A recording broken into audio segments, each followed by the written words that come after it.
જય શ્રી રામ।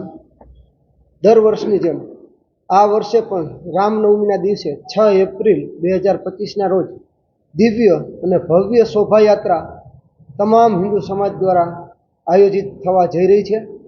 આ શોભાયાત્રામાં અનેક પ્રકારના અલગ અલગ 12થી પણ વધુ ફ્લોટ્સ જોડાવાના છે।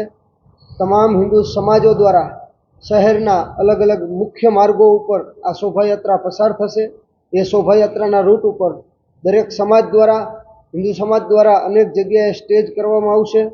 આ શોભાયાત્રા દિવ્ય અને ભવ્ય થવાની છે।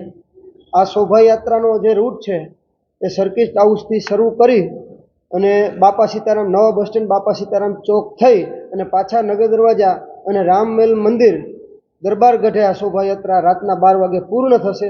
શોભાયાત્રા શરૂ થવાનો જે સમય છે એ સર્કિટ હાઉસથી બપોર પછી 4 વાગ્યાનો રાખવામાં આવ્યો છે। આ શોભાયાત્રામાં આશરે 10થી વધુ સ્કૂલો પણ પોતાના ફ્લોટ ટેબલો સાથે જોડાવાની છે।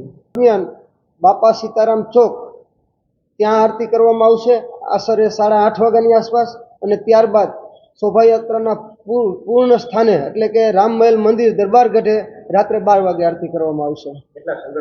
મોરબી જિલ્લામાં હિન્દુ સમાજ સાથે જોડાયેલા જેટલા હિન્દુ સંગઠનો છે એ તમામ હિન્દુ સંગઠનો આ શોભાયાત્રા સાથે જોડાયેલા છે અને આ શોભાયાત્રાનું જે આયોજન છે એ પણ તમામ હિન્દુ સંગઠનો અને તમામ હિન્દુ સમાજ દ્વારા જ કરવામાં આવી રહ્યું છે।